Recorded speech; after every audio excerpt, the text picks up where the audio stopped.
Halos katumandok sa barangay kasal sa Ganpototan, Iloilo ang naggraduar. Kag hindi lang basta naggraduar, bangon with flying colors pa. Bangon nagtapos ini bilang rank 3 sa PMA Bagsik Diwa Class of 2022 kag nakabaton man sang madamong pang mga pasidungog. Sino sa iya amay nga isa man kaanay soldado, mangin scientist ang handom sang una ni Ian Joseph nga naggraduar sang high school sa Philippine Science High School nga nagkuha man sang kurso nga BS Molecular Biology and Biotechnology sa UP Diliman antes nagsulod sa PMA. Ang kalipay, grabe gani. Una, salamat kami sa Diyos. Mag-graduate na siya. Siyempre, lugangan pa yung kalipay na mo.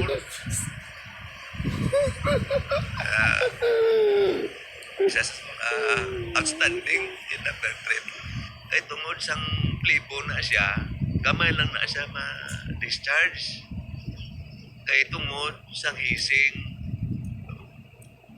Actually, na-hospitalize na siya.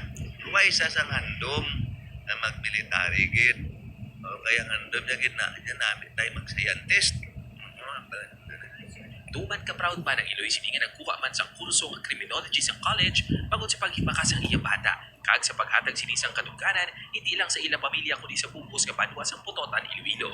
Ang number 1 din, ang Ginoo ay siyang nagpulit sa iya, kabati man sa among pagpangamuyo, na nasurvive ang mga hindrance, mga sacrifices, kag may determinasyon din siya nga makatapos. Amo na ang ano ko sa iya nga nang admire ako sa iya.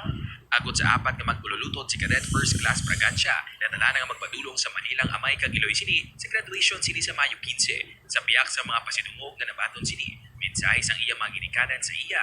Pasalamat sa mga amuna nga bagay tapos sa mga nagtrulik man sa iya financially. Ang matuod siya na pag at least kami maglakad sa operation, Diyos gid nga pangamuyo kay kami. That's why nga nakasurvive man ako for how many years na ako sa service. So mo man na ang kinaano ko kaya na-instill ko sa iya nga hindi gid siya makalipad sa tanan nga blessings no nga nabaton niya. Upuan kay Sinito Lituke, John Sana, 1 Western Visayas.